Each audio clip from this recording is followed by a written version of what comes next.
Hello everyone, and welcome to this NUPI seminar on Algorethics, Responsible Governance of Artificial Intelligence. I'm Rita Augusta Knudsen. I'm a researcher here at NUPI.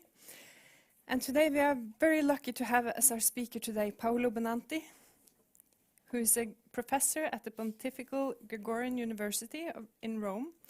He's specialized in robotics, artificial intelligence, and digital ethics, among many other things. He is a third-order regular Franciscan, and Professor Benanti participates regularly in a wide range of international advisory bodies on AI development, governance, and regulation. He is currently part of the high-level advisory board on AI of the UN Secretary-General. Today, he will talk about the possibility and urgency of settling an ethical framework for AI. He frames this in terms of us needing an algorithmics, which in particular should ensure transparency, accountability, and non-bias in our approach to AI, making sure that it works for the whole of societies.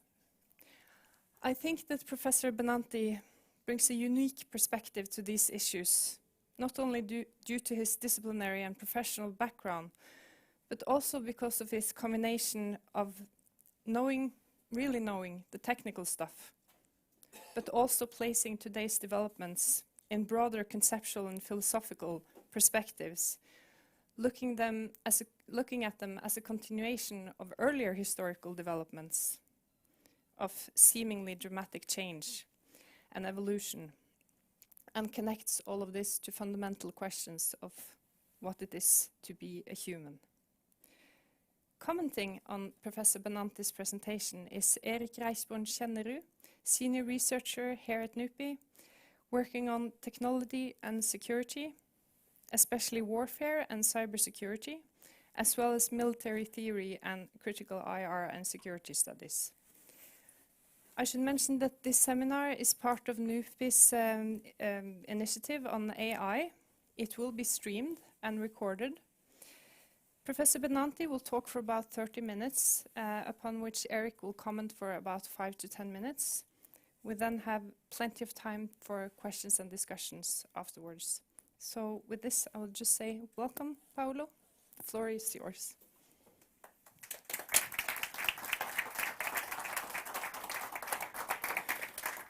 Thank you very much. I'm really glad to be here. I'm scared that after this presentation or introduction, I can only be delusional for you, but that is another topic.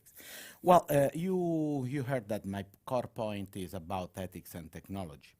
But the first problem happened when we have to define what does it mean to have an ethical approach to technology. Let me be a little bit problematic on that. Here you can see two pictures. I swear it's absolutely incidental. That was Easter morning. But on the left side is Easter morning of the early day of the last century, Fifth Avenue in New York City. And the same things happened 13 years later on the same spot. On the left side, you can see there are no cars. On the left side, you can see there are no horses. This is a typical images of technological innovation. We can imagine that ethics means ask to ourselves what is better and what is worst. And probably if I make this kind of question, if you was someone that was in the supply chain of the horses, with stable or something else, the second picture is really worse. But if you then take a job in the supply chain of the car, the thing's going really better. Or maybe, because today we know and we are really aware of which kind of impact has the carbonization of the society, you can imagine that simple introducing a carbonize like an engine could be a really dead impactful. But actually, if you go to research, there is this number of Appleton magazine, 1908, that say that the last summer, 20,000 New Yorkers died for infection brought by mosquitoes connected to the poo of the horse. So in short terms, the innovation was really a positive one for the society. Well, this little introduction or example was not to give you an answer on what is better or what is worse, but just to tell you that the problem here is the question. Ethically speaking of technology is not asking to ourselves what is better and what is worse. It's to make a different question to technology. And so the problem is, which kind of question? How we should questioning technologies to have an ethical approach to technology? Well, to answer to this topic, let me be back to New York and tell you a little story. One of the major political influence actor in New York was Robert Moses. Robert Moses is a really famous politician, and it's so famous that there is a huge biography of him, 1,000 pages, that won a Pulitzer Prize. And it tells us about how New York and Manhattan became the city that we can see today. Well, I would like to tell you this story because it's connected also to my background and my studies. When I was doing my PhD, my professor bring us to Manhattan to make an on-the-ground study of ethics of technology. Let me tell you in a really narrative way. We were so excited. We was 10 men. We are going to Manhattan. Maybe what we can see there. Well, my professor bring us to see an highway, a 6-lane highway that is used to connect Manhattan to Long Island. And then at that point, the question was, what do you see? Well, we was 10. Everyone would like to be the smartest guys in the room. And we start to say everything. At the end of the day, the answer was asphalt and concrete. We was back in a public library in Manhattan, and 10 copies of the life of these politicians, Robert Moses, are waiting for us. Inside, we discovered that Robert Moses has a really clear and common political vision for his time. Today it's unacceptable, but at that time was the majority of people. And he was thinking that the best part of the city has to be kept for the best part of population. That is, in-house mentality actually was white middle class. So the question was, how I can keep the Long Island Beach, the best natural park around New York, just for white middle class? Well, the answer was, first of all, don't make any public transportation system. There is no train that go there. And that bridge, that concrete bridge, that simple look like every other bridge, are actually 2 feet lower than the standard, and no buses can commute. So only if you can achieve a car, at that time only few people can have a car, then you can go to the beach. This is a clear definition. What does it mean, ethics of technology? It's simple to make it visible and public that every technological artifact is a displacement of power, is a form of order in society. So when we talk about ethics of technology, it's not questioning technology about what is good and what is bad, but it's asking to ourselves what kind of shifting of power, which kind of shifting of displacement of power is acting at technology inside society. Of course, now it's not anymore matter of mortar and bricks, but the new algorithms are not less efficient than concrete to shaping the form of society. I don't know how things went in Norway, but when we have to get vaccination for the COVID-19 pandemics, the order of vaccination in the population was given by an algorithm behind a public portal of a healthcare system. So what was made before by something like a concrete now can be made by an algorithm. And it's not effective, but it's less visible. It's not so clear to see what's behind. Well, another question that we have to bring on the table when we talk about ethics of technology and ethics of technology in the age of AI is connected to the nature of technology itself. As someone that studied technology in his history, it's clear for me that there exist 2 kinds of technology. Usually we are facing special purpose technology. A special purpose technology is something that is answering to a human question on the reality. I'm starving and I develop agricultural tools. An agricultural tool in its evolution is something that made something much more efficient. I moved from the simple tool up to the drone tractor that simple cultivating itself a piece of land. But there are moments in the history of technology in which we develop tools that are not made simple to do something. It's not a special purpose technology. But there is a moment in which we develop a new form of technology that is called general purpose technology. Steam power, electrical power, AI are technologies that are not used to make something, but they change the way in which we do everything. There are no things today that works without electricity. And there will be really few artifacts in the future that will work without artificial intelligence. And so what happens when we use such kind of technology, when we develop a general purpose technology? We have an example, and the example comes from the past when we start to distribute electrical power.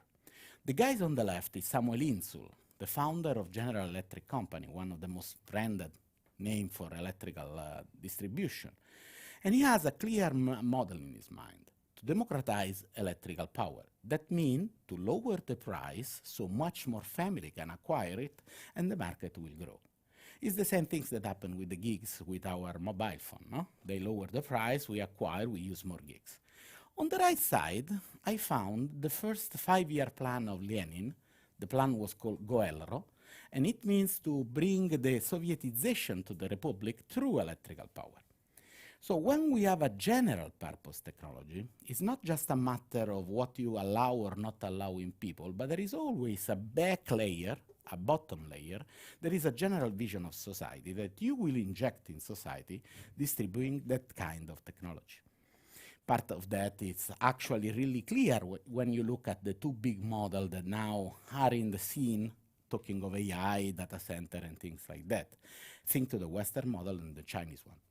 So we have to face AI technology, questioning AI technology with these two things. First one, we have to shake the stakeholder to ask them which kind of transfer of power will be injected in society with AI innovation. And the second one is what is the base core model that is behind that kind of innovation. Simple to be aware of which one would like we to apply or which one we would like to apply. Well, if this is the preface, so if this is my open up windows on which perspective I would like to put on this topic of ethics and AI technology, let's see what is AI technology. There is a huge narrative, you know, the AI revolution, the AI will change everything and things like that. That is not untrue, but sometimes a little bit exaggerated on the public market. I suggest you to look at the AI not as a revolution, but as an evolution of another starting transformation that is automation in the industry. Actually, industrial revolution, we love the word revolution, simple change the way in which we live and which we interact one with the other. And with the industrial revolution, we start a deep transformation of works through automation. What we can understand today is that our machine is a new step in this kind of automation of process. What is the new step? Well, as you see before, I put a really historical picture of an industrial process in which the energy, electrical power, was simply used to surrogate the muscle power in the procession of production. Well, in the late 40s, early 50s, one of the father of information, Edward Shannon, simply start to use information to produce a machine. In which way we can use information to control machine? The name of that process was cybernetic. You know, cybernetic was one of the names that we can use to call artificial intelligence. Off the record, what this look like is that cybernetic was connected to a professor, Wiener, that was not really near to McCarthy. And so it seems that McCarthy once said, I accept any name for this topic, but not cybernetic. And so this is the reason why we call artificial intelligence. But the idea was to use information to control the machine. And what's happened when you use information for control the machine?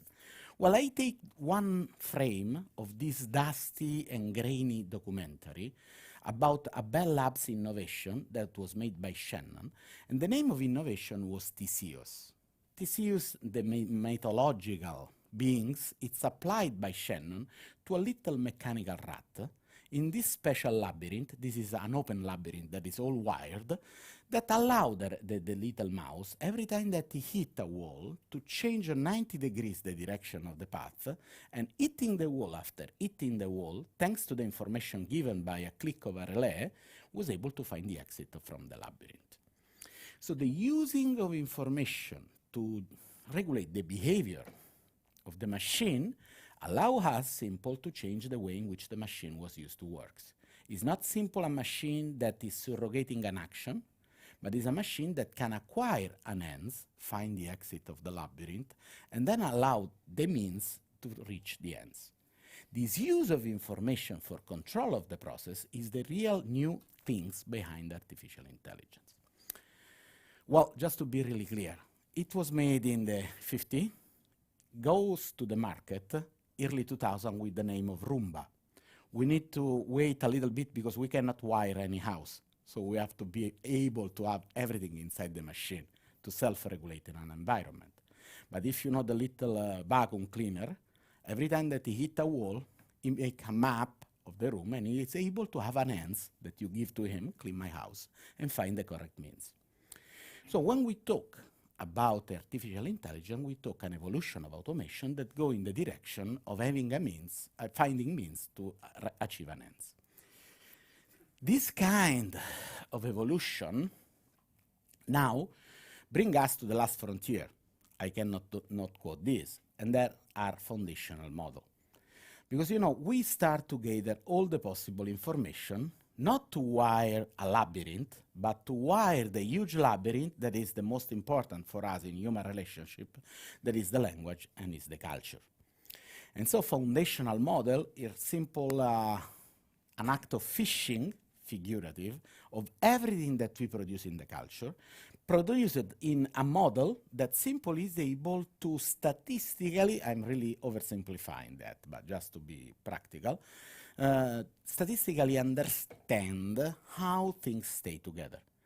So how words can stay together, how a text can be produced in a statistical way, in a way that probably is without any understanding of meaning by the machine, but is really effective in communicating with human beings.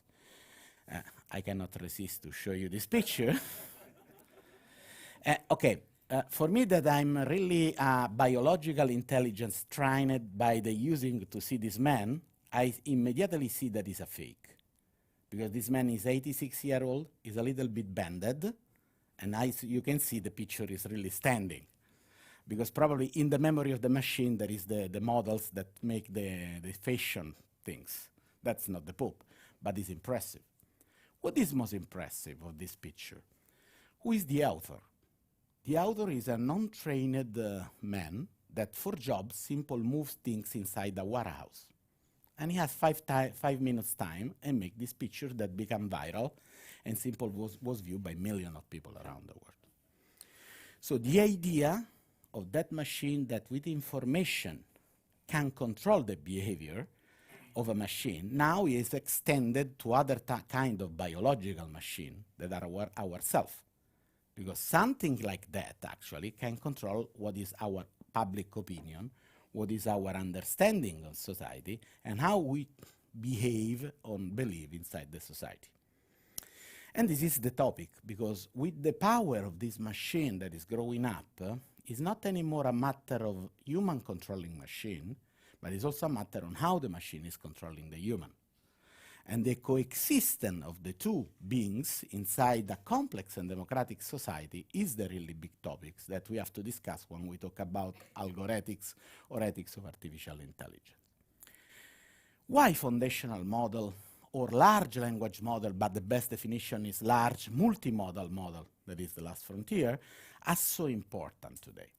Well, we have to be back to the history of computer, back to Shannon and other guys like them.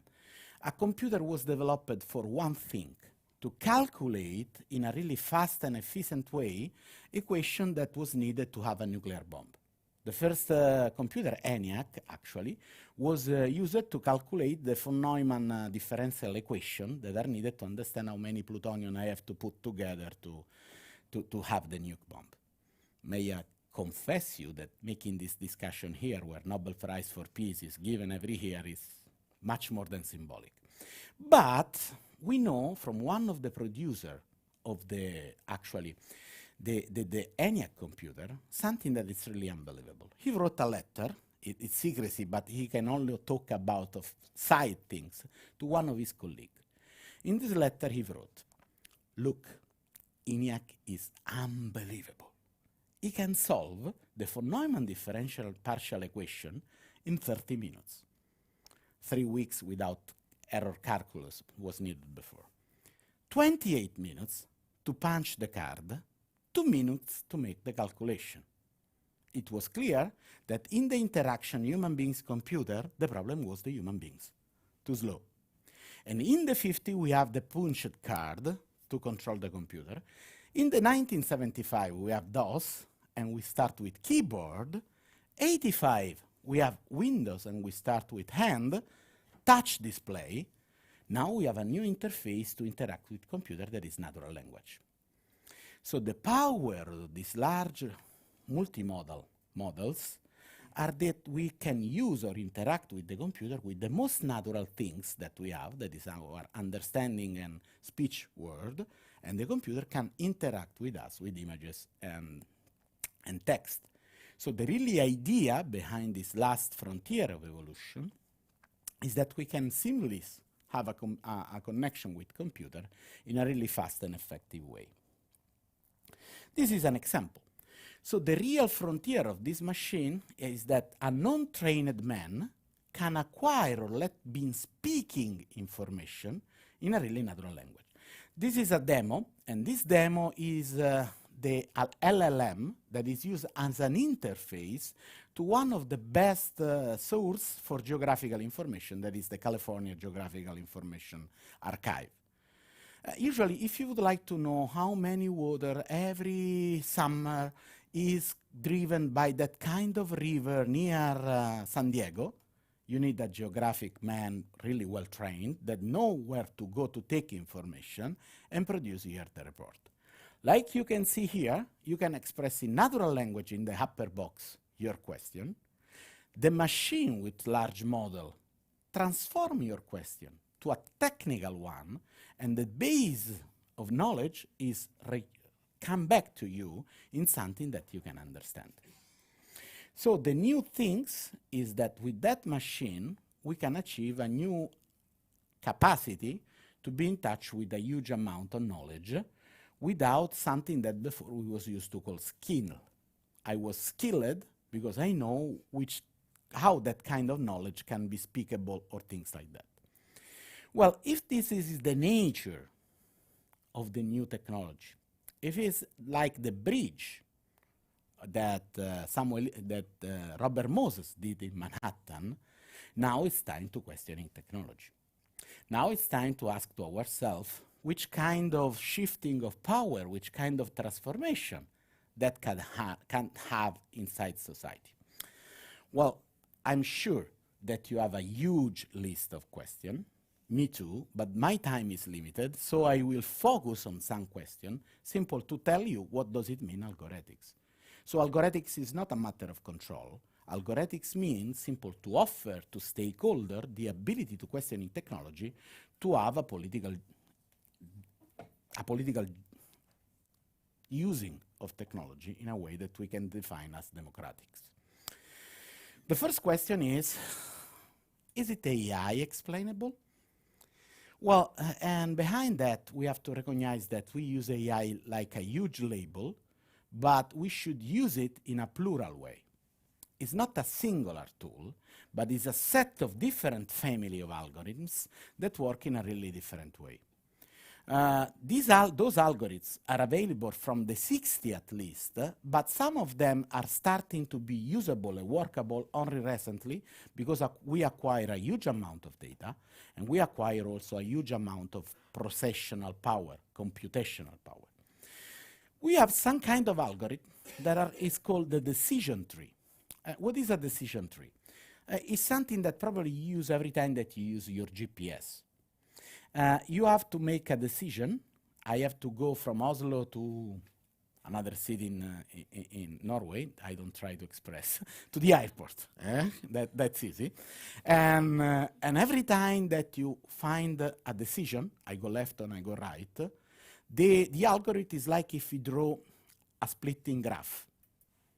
And every graph has a branch, a tree, this is decision tree, that is length, how much is cost for the decision. It could be kilometers, it could be time, it could be money, what else? At the end, you have all the possible branches with all the possible solutions from your starting point to your arriving point. you calculate the shortest one. And this is the reason why, probably, sometimes your GPS, not the last Google Maps that is not only decision tree, suggests you to exit from the highway and be back just after the exit, because you can save 12 meters. It's really explainable, because it does some stupid things. Or the system suggests you to turn right and you find the street overcrowded by traffic. So it's really explainable, but has not so much prediction accuracy. Well, today the most important thing, like the large language model and things like that, are on the other side with deep learning. With deep learning, we are able actually to have a 99.9% of accuracy. So you will know that that stain on that images of your lungs, it's a cancer. But I'm afraid they are not explainable. You don't know why. If you open up the symbolic hood of the algorithms, you will find only number in a sub-symbolic way. And this is also really important. Which kind of decision can we relay on this family of algorithms depending on how much they are predictable accuracy and explainable? Probably you hear something like the last system that is using in the world to achieve a target that the name is gospel. And no one knows in which huge, broad system of algorithm is made. So can we decide on life of people on a non-explainable things? My job is wonderful. I make the question, I don't give any answer, and I run away. But the problem is questioning technology, you know? So it's open up, and it's not just important the name of the solution, but to see what's under the hood of that solution. Because of course, some of the system can save life. But we are in a society in which explainability is connected to accountability and is connected also to democracy of process.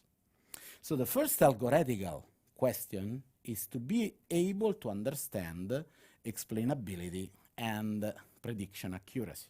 It's not enough that it works and it works well. We need whys. And we need whys to justify the using of this tool inside the society. And the second thing is that this machine, like every machine that can choose the means to achieve an ends, are conflicting with an old ethical principle that not every means is justified by an ends. I was really problematic with one of these systems used in medicine, and I know to be problematic, and they try me to try it. I don't tell you the brand and the producer.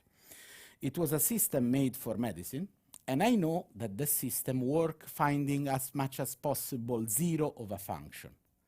And so I make a really problematic question to the system. How can I cancel the cancer from the earth? That is a medical question, but it's not really a medical question. But the first zero of the function that the machine found and give to me is kill all the humans. It works. No humans, no cancer. Is that acceptable? Is that a means that is useful for the ends that we have? Well, because the answer is not. When we look at fast form of technology, like the car, we are used to have something that we call guardrail to be sure that the car are not going outside of the track that we would like to have. So the second point about Algorethmics is that we can understand Algorethmics as a guardrail for the car, as a way, by design, to avoid that the machine go for street that we don't want. There was a time in which we were studying evolutionary algorithms. Evolutionary algorithms are algorithms that simply learn by failing to find something in the best way. And we apply to the mid-70s video games.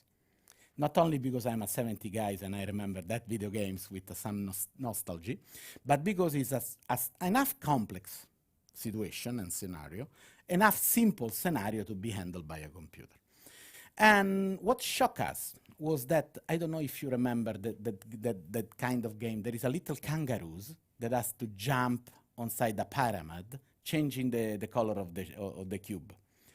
It's called Qbert. something that only a nerd like me in the 70s can remember. But that game was simple. You have to jump in the less jump as possible, and you have to run away from some kind of ghost that can kill you. Well, at one point, the algorithm figured out that there was an error inside the software. And instead of playing with the rule of the game, if we make some kind of action, there is a divide by zero error, and it can achieve a huge amount of results past the level without playing. Can you imagine if we use that kind of algorithm for a self-driving car, like some of the one that I saw yesterday in Oslo? There are rules, don't hit people on the street, to go to the airport, but the algorithm can understand at one point that if he hit people, he can go fastest to the airport. Well, this is an unwanted result that can come out for complex systems like the one that we see. So having this kind of algorithms that are like guardrail for the system is really important if you would like to leave a space of agency to that system. There are a huge number of researchers in the topic that talk about significative human control. I like the expression, but I'm an academician. I don't understand what does it mean significative. Because of course you have a significant control on your smartphone, but I don't think that you remember all the numbers that are stored inside, because you allow the machine to do it for yourself. So it's interesting to have a significant human control, but we have to also to guardrail it to be effective in every decision-making process. Because speed and repetition could be one of the first enemy, human side, that is the part of the problem, to control the system. The second thing is, I'm cherry-picking some big question. Forgive me, but we have 30 minutes. The second thing is the impact on the production of wealthy inside the system or a nation. Because artificial intelligence actually is a middle layer in every execution process. So if you infuse artificial intelligence in a system, the owner of artificial intelligence has a power on the execution of your process. Is the owner of the height of the bridge on the parkway of Moses. And that makes a dependency between the owner of the system and the deployer of the system. 5 minutes, ready to go. And the next things is this one. Artificial intelligence is really powerful because it's something that is able to predict. If I apply artificial intelligence to a huge number of sensors that are in the International Space Station, an anomaly detection system, that is one of the name of the artificial intelligence algorithm, can tell me in how many hours, minutes, and seconds an air compressor will break. And I can repair before it go out of services.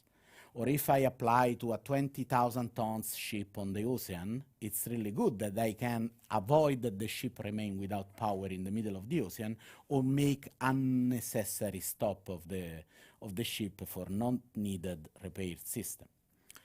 But if we apply that system, an AI system, not to the data produced by an engineering system that has no degree of liberty, but to the data produced by someone like you and me, carbon-based system. What happens is that the system is not only predicting our behavior, but is also producing our behavior. Like the huge platform owners know well, in which the suggestion maybe you are interested into is not only predicting the next acquire that you do on the platform, but is producing 18 to 25 acquiring more on the platform. This is nudging. So the system is able to have a nudging on our behavior.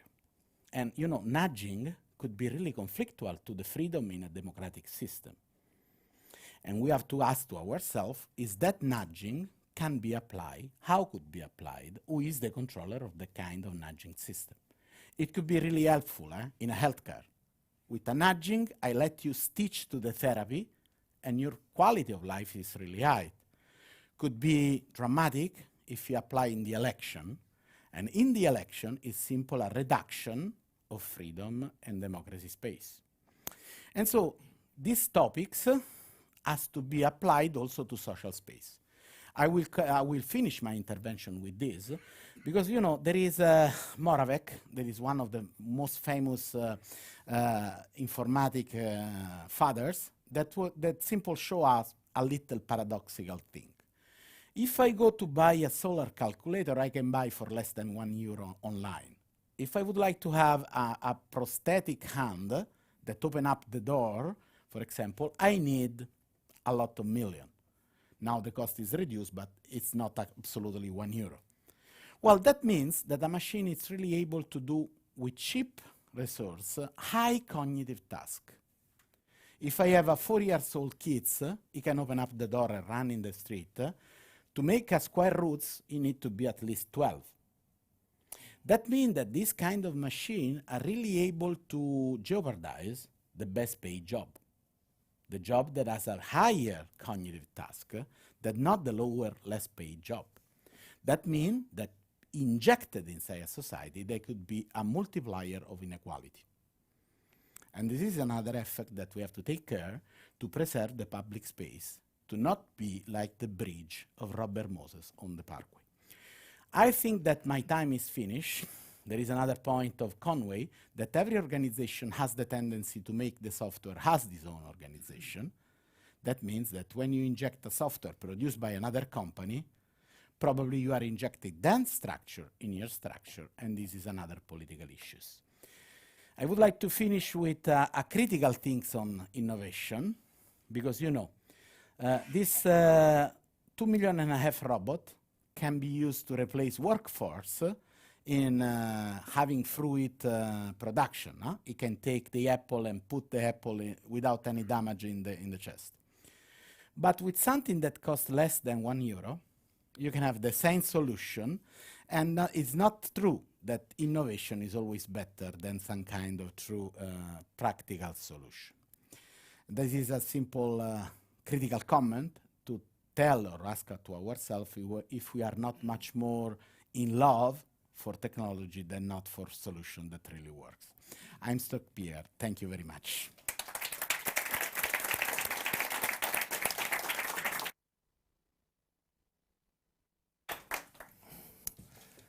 Thank you very much, Paolo. It was a very interesting and thought-provoking session you held. And I think a lot of the people around here also found it inspiring as well. Like you, I'm not going to provide any answers. I'm here to provide more questions, I guess. But I'm just going to comment a little bit on your presentation and the question of Algorethmics as well. I think that is very important when we talk about these things, that we have a sense of history here, and I think you do it very well. At least for me, when thinking about kind of artificial intelligence or advanced data processing, it has a long history, and it's called statistics, and it fills in with kind of the dream of a world governed by data. And I think this is very important when we talk about these issues. And it's more about turning kind of socio-political issues into questions of calculations. And when you do that, whether it's statistics or what we today often mention as so-called AI, it's about structuring the world in particular ways. And I think that's where kind of these large ethical issues comes in. Of course, there's a lot of things that, and you mentioned this as well, that maybe the difference today is that things are automated, right? So you have kind of the automation, have a long history as well, but I think when we talk about whatever we define AI as, I think it's automating kind of thinking and doing as well. And this brings me also to the question then, what do we actually talk about when we talk about AI? And I think that's also a highly political issue. And I think that a lot of the industry is very keen on making AI very fuzzy word, so to speak. because you can put a lot of things in it. And it, in many ways, it's impossible to regulate something that no one knows what is, right? But on the other hand, of course, the industry is very keen on saying that they can self-regulate. So you have then the question of, we can regulate ourselves, look at us, and we are doing morally and ethically the right way. But if we go into the technical bits, and you showed us a little bit here, whether it's decision trees or random forests. Random forests, by the way, is the favorite machine learning tool of the intelligence communities and warfighting entities around the world. And there's good reasons for that, but we can leave that aside right now. But I think in many ways, these systems work first and foremost in a way that they produce data. Data is not simply collected. Data is produced. So you have sensors that pick up or produce data in particular ways, and I think that's very important to know. Data is labeled in particular ways from particular imaginaries or logics because there's a function down the end. And I think that's very important. And then you build the algorithm to find patterns in this data that you have produced, and out comes a model. And this model is then used to go further. Either you do predictions, as you talked about, or you can do further classifications. And I think we as social scientists, I'm talking about myself here as well, but I think that we need to do a better job of understanding the systems in themselves. It's very difficult to talk about these things if we do not know where to apply our knowledge.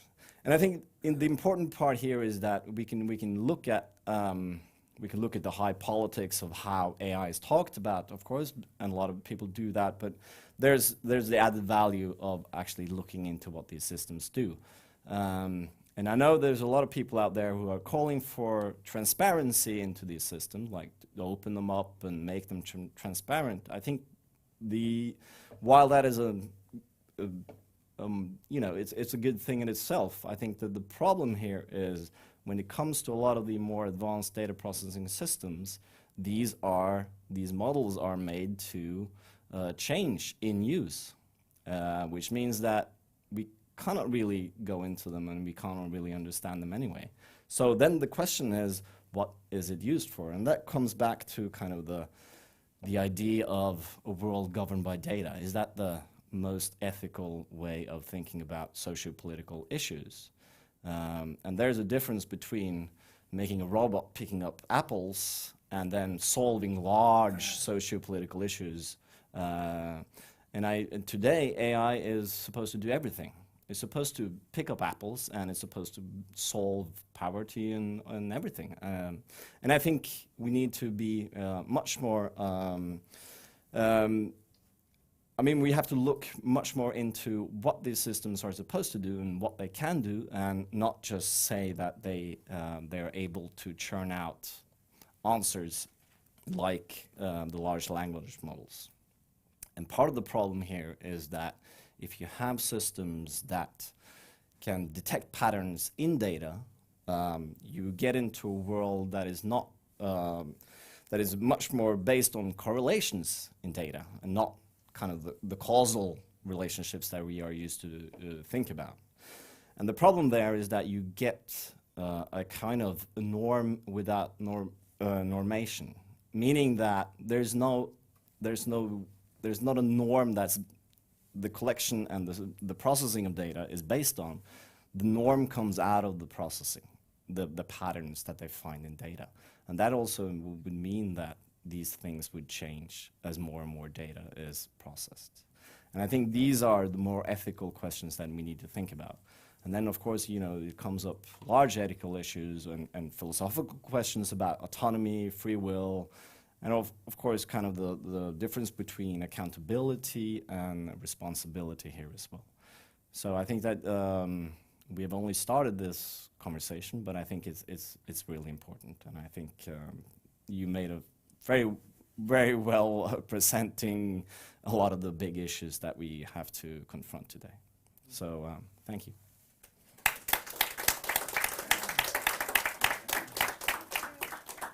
Is this on? Thank you both so much. Especially thank you, Paolo. I would invite you now to come and sit here. You can sit in the middle. Would you like to give a quick comment to Eric's comments first, or should we go straight to I don't know if we can discussions? collect much Okay, more yes. questions. So. I'm sure there are many questions and comments from the audience. Yes, let's start with you. And if you could please just introduce yourself as well. And wait for the microphone, please. Thank you. I'm Henrik Wiig from Oslo New University College. I've been working or intending to work on artificial intelligence. I'm an economist and doing a lot of regression analysis and so forth, where you have a causal relationship between a given variable and the outcome variable. So you can actually test hypotheses how people behave. And then my world was opened up to some predictability, which is really about artificial intelligence, that you are able to predict a certain outcome without actually knowing what actually predicts it. You just use a lot of variables and then you can predict it very precisely, as you said, 99.9. And to me, that's part of the core of the issue, is that do we really need to understand why the causal relationship in order to be ethical? I give an example that I was involved in allocation of refugees in Norway between different municipalities. And you could actually then try to, and the ministry wanted to predict the probability of success, meaning that this refugee would be in work within 3 months and so forth. And then you would allocate the people according to where they could actually have the highest probability of success of being employed. The project was stopped simply because the system didn't want to do this automatically, because there was no decisions there. But the point from the ministry is that they were so disappointed about how humans actually made the decision. That's why they wanted to have it less human and more simply predicting. So what would be the right thing to do in this situation in Norway of allocating refugees? Would you like to take that question to start? Okay, I think that it could be connected about the governance through data. And this is another topic that we saw before.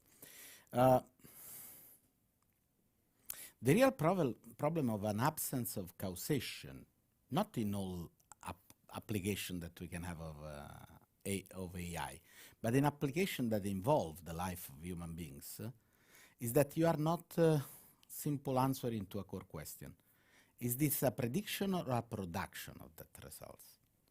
So, you know, we know that one of the core points of contemporary democracy is the ability that the system gives to each one of us to be the self-determining of our life. So you are a citizen, and in certain number of parameters, you can tell to yourself who you would like to be and what is your future. If you apply that system, are you sure that you are simply fixing the problem of unemployment of refugees? Or are you producing that man that probably has another intention will be dead because the system pushing him in that direction?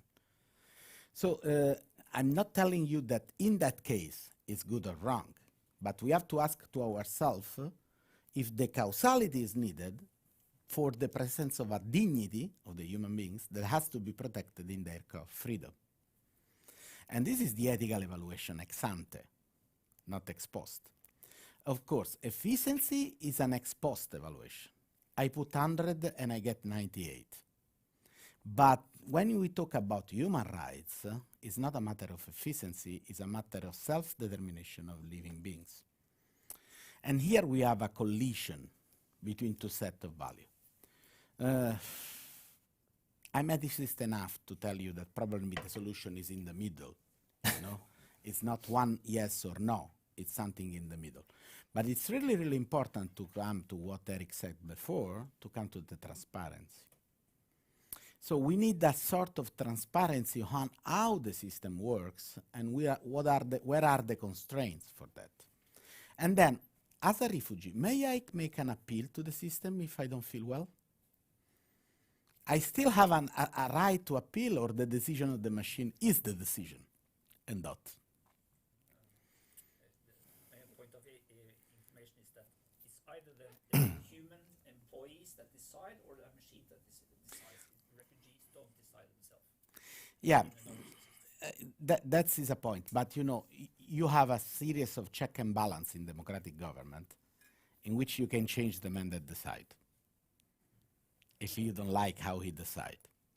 And this is typical of our society. That is not true with an algorithm. Okay, you can have an update, but it's not someone that is accountable for that. And this is something that is changing. I know that is a little bit philosophical. The quality of decision-making process that we are used to do. That there is someone that take the responsibility to say, I decide, and not a system that say we decide. We know there are political systems that prefer that amount of the results than not the protection of individuals.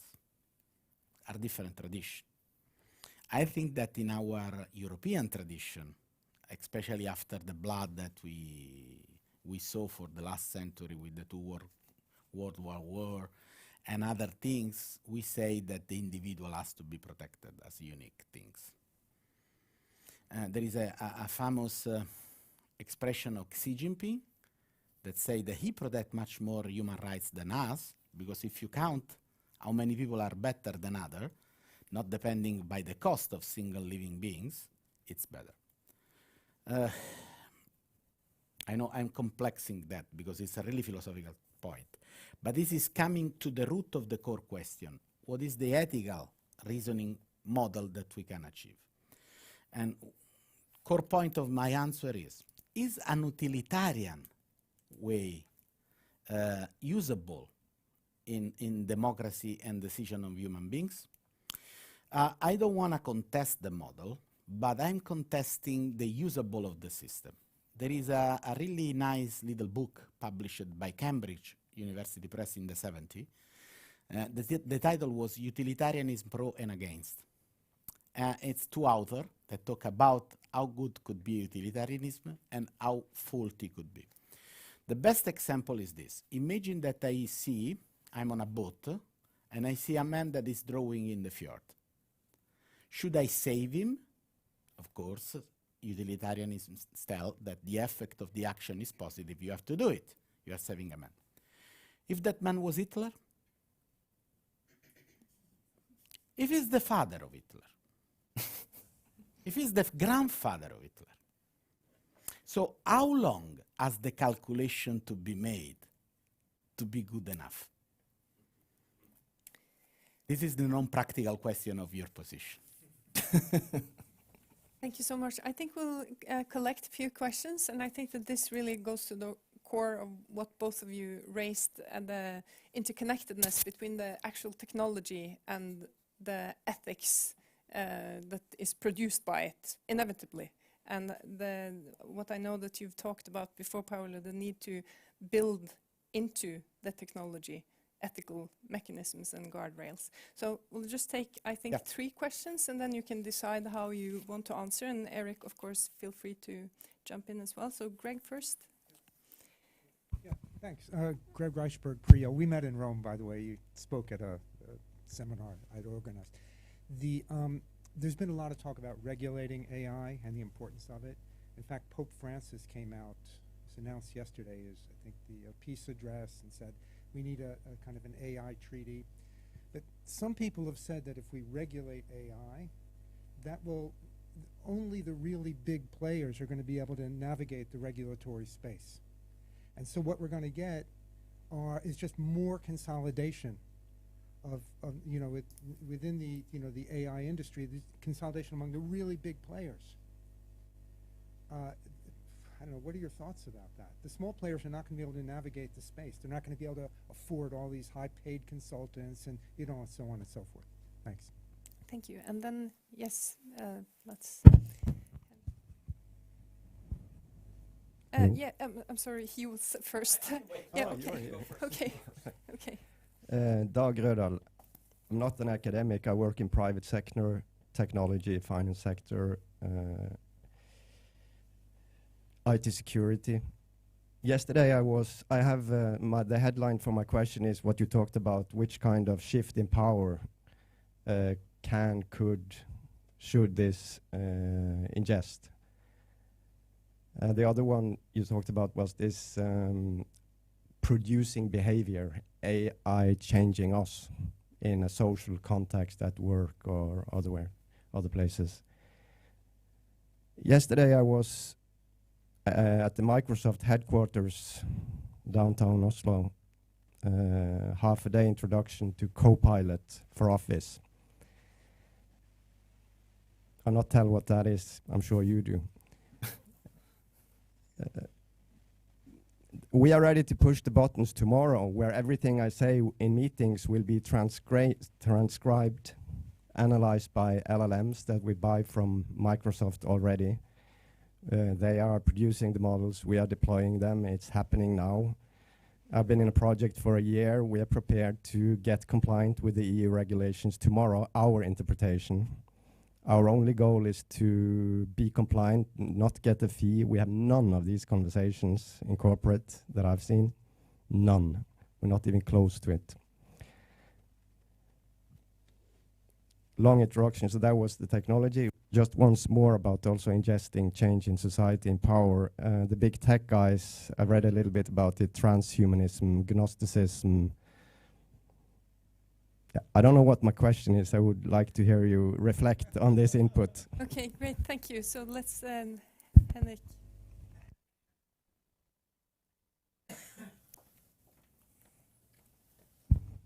Thank you so much for excellent presentations. My name is Henrik Syss. I'm from Prio, friend of Dogs and friend and colleagues of Greg's, so I'll follow up.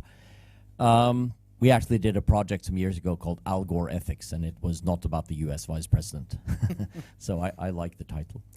I'd like to ask you, both of you, about IT security, because there are ethical questions about launching something that we are not sure is safe. So just take the simple example of a drone swarm.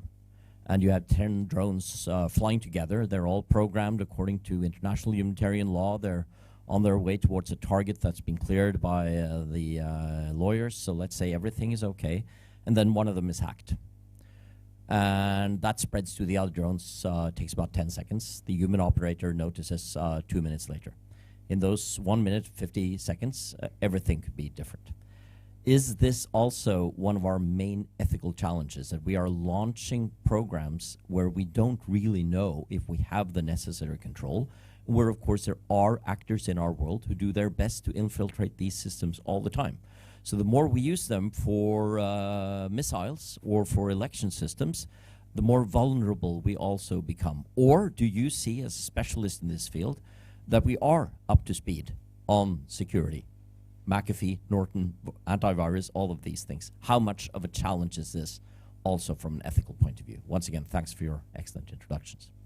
Thank you. I think I'll let you answer this and then we'll take a second round. So it was the danger of lock-in with the regulation and self-regulation, the possible tension between ethics and delivery or efficiency in the private sector, to sum it up more or less like that, and IT security. So yeah, 3 big questions. So they could be alone 3 different conferences.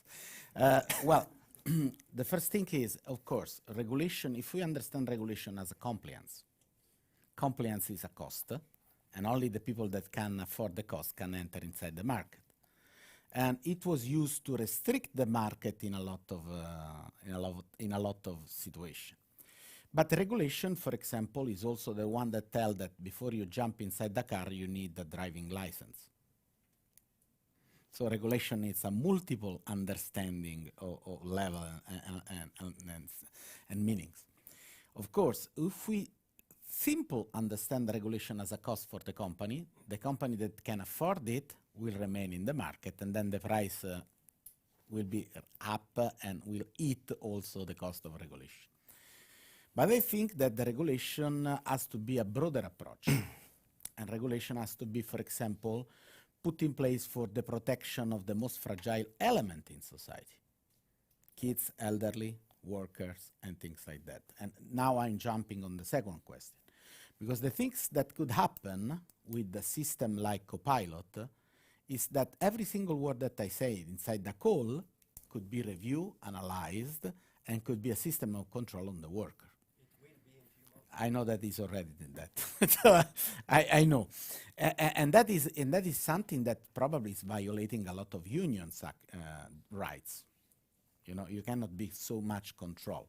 If you are in a call and you say the system is good, then the marketing can call you and say you don't use the right word. You have to do good is the system because they give you the rule. But then you are simply the emotional interface in a process that is mechanical driven by system. So once again, it's like the slide you remember with Samuel Insull and Lenin, is how we apply the system. Is this the system given to empower the human beings?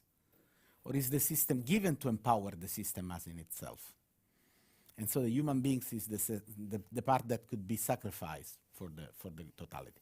Probably the true things is in the middle of these two. But we know that we did struggle in the past for individual right that now cannot be cancelled by this kind of evolution. And so regulation has to have to put in place also for this. And it's a broader thing. It's not just a matter of give you a license to sell your product, because that go in your way, but it's also the things that we have to do to protect the fragile part. Let me back to the drone swarm. Probably you make the example of the only form of intelligence unexisting before that we invented. Because, you know, we are used to have this experience of the world in which one living being is one intelligence. Swarm is different because, you know, if you have 10 drones, it's not one intelligence, and that is confusing us.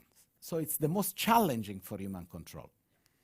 Because if I come on the battlefield with 5 dogs, are 5 different intelligence.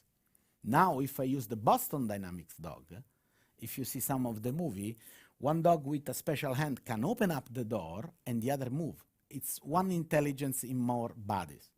And that is really, really confusing for us. So swarm action are the most problematic in that field. And we have to take care how we use it. Because simple, there is no human control that can control a swarm. We don't know that. Never happened in our existence. And so probably the guardrail and the barrel has to be more height and more resilience. I would like to stress this concept, resilience of the system. So probably we have to put more resilient structure inside, because if we go swarm, cannot act as an individual freedom inside the swarm. Otherwise, it's not anymore the swarm. It's difficult, but it's doable. Probably it's a little bit costly than other kind of solution. But when we talk about swarm, we are talking the really new form of intelligence that we develop. We never see in nature. We saw that when we saw the bird that fly, that there is a mutual interaction between the flying of the bird. It's the Nobel Prize for Science of last year, 2 years ago. Well, but every single bird is an intelligence. Now, if they are machine, there is one intelligence with different elements. So if it's a swarm, have to be kept as a swarm. If it's not a swarm, so there cannot be allowed single agency in a swarm. That could be the shortest answer to your question. Okay, would you like to comment, Eric? Yeah, I'll comment a bit on, firstly, the regulation question. I think there's 2 points here. I think, as I mentioned, I have my doubts that we can, kind of audit these systems to be kind of ethical or behaving in the way they're designed to behave, right? So we know that all technologies are, we use the word dual technologies, right? But the intent of the engineer or the designer is never a causal line, if we want to use that word, right? So there's no direct line between kind of the designer, the technology, and the users, right? So technologies change in use, And I think this is, but a lot of these algorithmic systems are designed to be changed through use. And I think that makes it very difficult to kind of regulate as well. I think you can clean up some of the data to make it less biased, but I mean, if we talk about what 30 billion data points, I mean, how are you actually going to do that? You need another system to to look into the data. I mean, so it gets complicated. And the second question, I think, if you look at the industry, I mean, there's two things here. One is kind of the building of the myth of the super intelligent, general artificial intelligence, kind of the Terminator is coming language that a lot of these high-level industry people are talking about. I think that takes away a lot of the issues that are right here, right now. The more we talk about kind of the what-ifs of the future, the less we're concerned about how these systems are used today. And there's the other question here is, of course, that the language that comes out of the big tech firms is also that if you regulate us, we'll have a problem with China. Because China is not going to be regulated, so you can't regulate us. Then you will lose the arms race. That's another kind of narrative that's out there, which I think is problematic. And of course, I mean, you have the big tech companies saying that they can self-regulate. And it seems like that's where we are right now. So you have to trust them, or you have to go further with it. I think when it comes to safety of drones or systems in general, I think that these are huge questions. I'm in this space, I'm less concerned about the military because they're much more interested in controlling things than, for instance, financial instruments or people that build systems that are interested in profits. Of course, I mean, there's hacking, there's poisoning of data. We've been talking about this for a long time. But I think in general, I think safety of all these systems is something that we need to take into account. And of course, one thing is that they might be safe in a closed world where they're tested. The question is, what happens when they come out to the kind of the real world, the open world, right? Where a lot of things that these systems haven't encountered before, they will encounter, and how will they adapt to this? And we've seen this with the so-called flash crashes on stock exchanges, where you have different financial algorithms starting to turn on each other, and you've seen a lot of damage, or at least financial damage, happening in split seconds.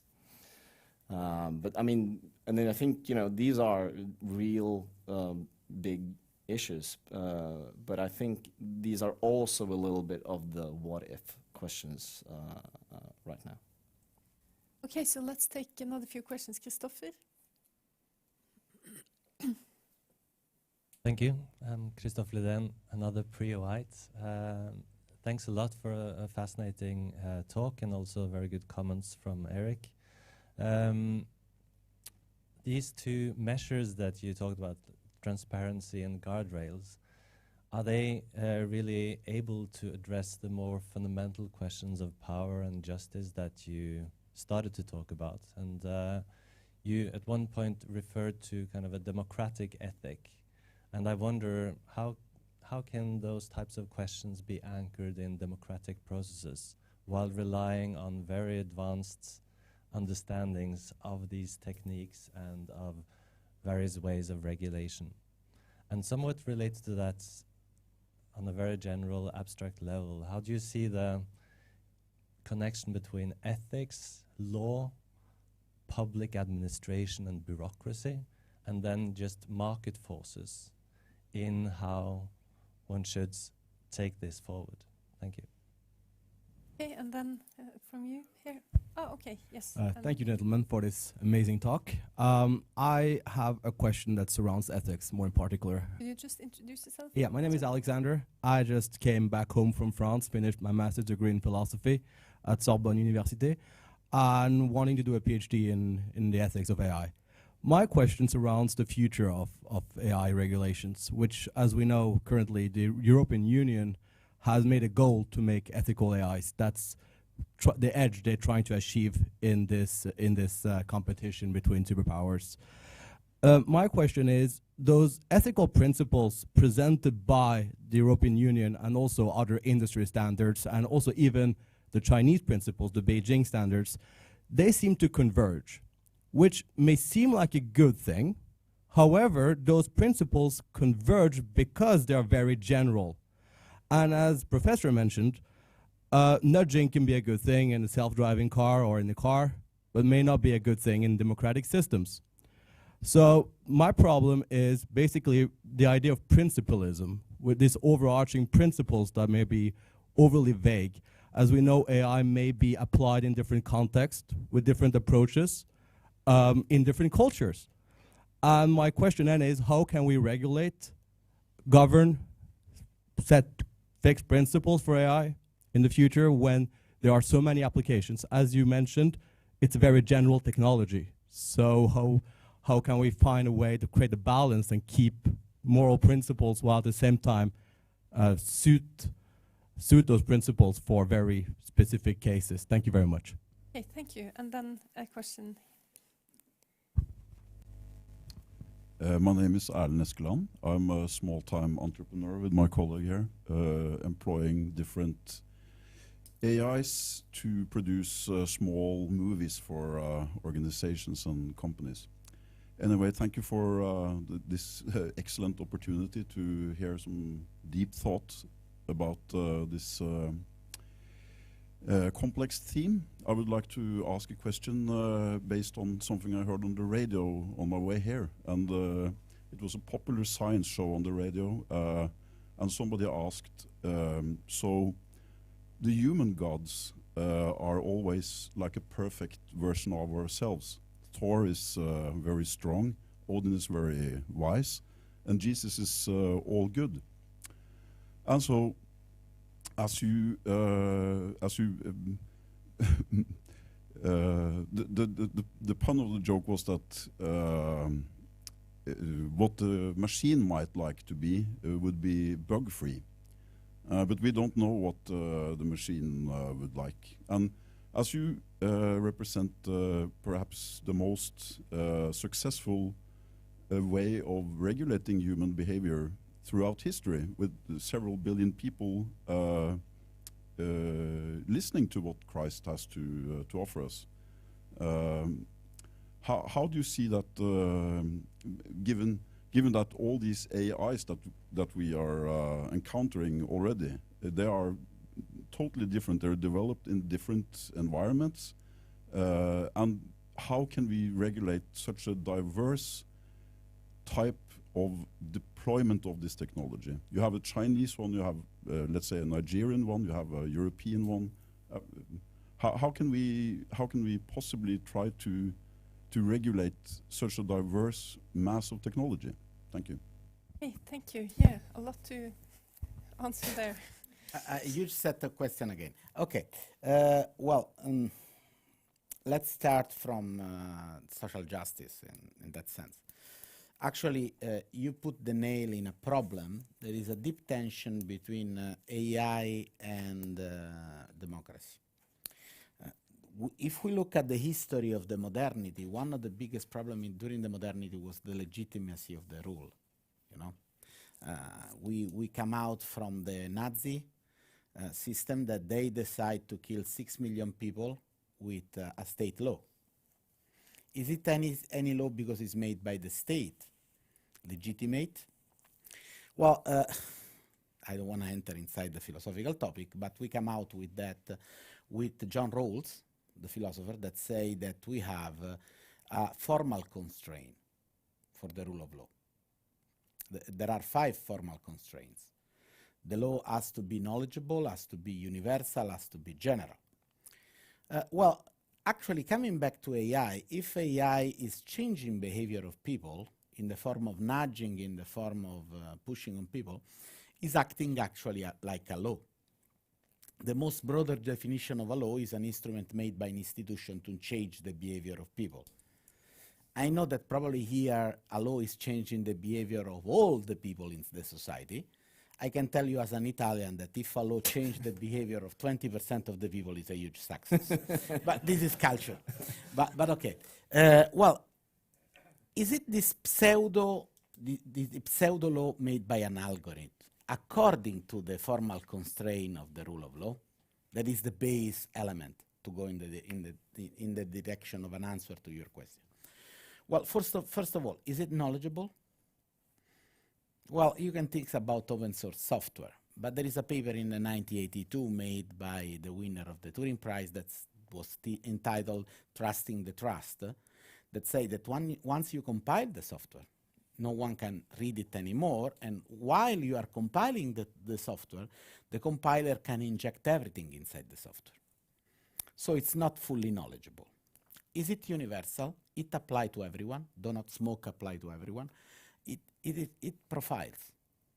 And so there is another tension here. The third tension is about generality. What is the difference between universal and general? Rawls was used to say that if I make a law, everyone has to obey to Paolo. I'm really happy of that law. It's universal because it applies to everyone, but the subject is just myself. A democratic space as a check and balancing with the subject can change. Algorithmic law is obeying just to the owners of the server. So yes, the answer is we have a tension. We are witnessing a tension between the core element of rule of law in the public space and the power of algorithms that are going to act as a pseudo-law in the public space. Now we are here. We saw the tension. We don't have any fixation for that now. And the problem is how democracy will ingest and elaborate that tension to make it compatible with democracy. This is one of the core points. We can spend a lot of time on that, but this is that emerged. Much more algorithm we inject in the public sphere, much more the intention with rule of law will emerge. We have to fix it. The second thing is about principle. Well, I found now actually a huge confusion in the public sphere between values, norms, virtues, and principle. You know, I make my PhD in Georgetown, so I come from the bioethical principle. And bioethical principles are not used as norms. A principle, okay, a value is what is important for me, it's really cultural based. Norms is the norms that I apply to fix that values. If life is important to me, don't kill is a way to protect that life. And it can know a lot of exception, self-defense, for example. Virtues, it's really interesting, and no one is taking in account. If I make a poll here, will you prefer just or unjust AI? What do you say? So virtues as a huge base for an agreement, and because virtues is the tendency to act in one behavior, could be really helpful in ethics for AI. But this is another topic. What is a principle? Well, a principle is a criteria to fix what we call ethical dilemma. An ethical dilemma is when with my freedom I have to act, and I have two values that I cannot preserve in the same way. The classical ethical dilemma is I have a trolley on a truck, and if I don't do nothing, the trolley will kill 5 workers on the truck. If I pull a switch, the trolley shifts on another truck, but I kill 1 man. So there is no way to not kill anyone, or you kill 5 or you kill 1. There is a conflicting of values. Well, the principle is a way that is suggested to fix the conflict. Minimize the loss is a principle and help you to decide, I'm sorry for 1, but this 1 is better than 5. So if we take the principle and we pretend that the principle as used as a norm or as a value, the system is not working. So the problem about your question is that, okay, we agree on principle for conflict, but we have not agreed on values, norms, and virtues. This is the lack in the system that we are doing. Let me tell you, better principle than nothing, the rest can come, okay? But we are here now. In case of conflict, we declare what is our action. And it is made with something that is converging, but that could be really problematic too. For example, okay, I don't want to go too deep inside that, but Chinese and Korea too, I was in Korea last summer, there is the Confucian virtues of harmony. And harmony tell that the global complexity is more really important, more than individual one. So in principle, that give a total different understanding of principle. So we should declare also this. Well, the last thing is, I'm sorry, but we know the confession and sin. So we was not so able to regulate behavior. Eh? We have a lot of side effects. But just to tell that what is important for me not in the Catholic Church or in the church, but in religious institution, is that this kind of institution survive to a lot of change in society. And what is important to offer to the society is what we can find inside the institution to survive to a deep transformation like the one that AI can offer to us. And going back to the point that we showed before, the problem of ethics is that ethics is contextual. So 60,000 years ago, when the first member of our species inside a cave take a club, was it a tool to open up much more coconuts and eat, or was it a weapon to open up much more school? So there are no tools that cannot become weapons. There are no weapons that cannot be converted to tool. And once again, the problem is the human beings, not on the machine. So there are no AI used that cannot be weaponized. Everything could be weaponized. And I think that saying that in Oslo is so powerful because it's the Nobel experience. He made the dynamite that was to save life of miners, and he produced the unit of measure of the explosive in war. They immediately achieve what is the dual used. Well, I think that the civil society has a role here to transform the weapon in tools, or to keep the tools as tools and not weaponize it for how much is possible. And this is the matter of the social society. This is the reason why it's so important to have this kind of discussion here, to produce a culture that can accompany that kind of use. Is that given for granted? The history tells us not, but we have to try. Thank you very much. Do you have a very quick comment, Eric? And then I will ask you to comment, make a final comment at the end. Yeah, I'm just going to pick up on the legal issue. I think the ethical legal argument, I think, has run into some problems lately. In particular, I mean, we see this in the kill robots discussions as well. I think there's a problem. Are you going to regulate the thing, the use, or the consequence, right? And I think that's going to be a major issue. If we talk about AI, there's no way we're going to know what the thing is, right? So are you going to regulate the use, or are you going to regulate the consequences, right? So that's different types of ethics that comes into those types of questions. But I also think that partly this comes back to the question of, you know, can we hang responsibility on someone, human, right? And I think that might be very difficult as these things, I mean, AI, whatever you want to define it, I mean, it shows that agency is now so complex and so distributed that there's no one decision, right? Decision is not a one-off event. It's a series of decisions that have been made, which makes it much more difficult to have these kind of standard legal, ethical answers to these questions. And I think that, but that is something that, you know, the democratic society needs to challenge, and we need to talk about these things. And I think that, you know, the idea that these systems are producing norms in itself through patterns in data, I think that's a huge issue that we need to talk about.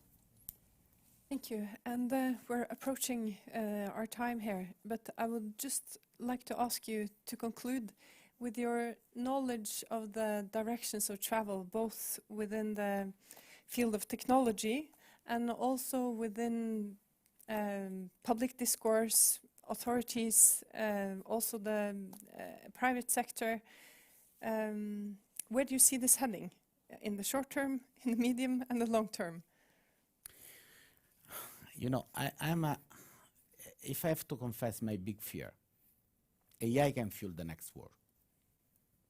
Could be the next war, AI driven for a lot of reasons, to achieve a resource, to make chip, to achieve data, to achieve computational power, also to decide war action. So we have to work for peace. Actually, that is one of the most urgent points in the AI field. Working now to have an ethics of AI means to keep AI compatible with an international peace system, or as broader as we can. And this is why we need to find a dialogue with civil society, like the one that did this morning. That means to not exclude any component of society. We talk about ethics as a stakeholder involvement, and we have to involve all the stakeholders. That means people, association, university, government, tech company, because only if we found a space in which everyone can, contribute to find a common ground, that it could be much more effective than other way. I think that we are in a moment in which a single government rule is effectiveless. The impact on economy of large language model is estimated about 4 trillion of dollars, the impact in economy. The GDP of United Kingdom is 3.3.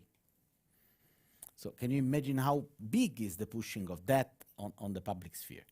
And so we have to build up this structure, try to make this, to shape this force in the most compatible way in society. And we have not to forget the Global South. The Global South could be not only the excluded by this process, but could be also the subject of a new form of colonialism.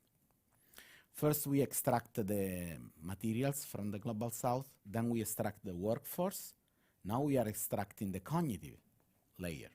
If you look how GPT is made, it's made with the reinforced learning made by underpaid people from English-speaking Global South. So I think that we have a duty also to avoid new form of colonialism, and this is like to say, what is in the horizon, and we have to live inside the horizon, not to skip it. Otherwise, there is no empty in political space. Something else will take place on that. Thank you so much, Paolo, Eric, and thank you so much for being here and providing us with excellent questions. Thank you. Thank you.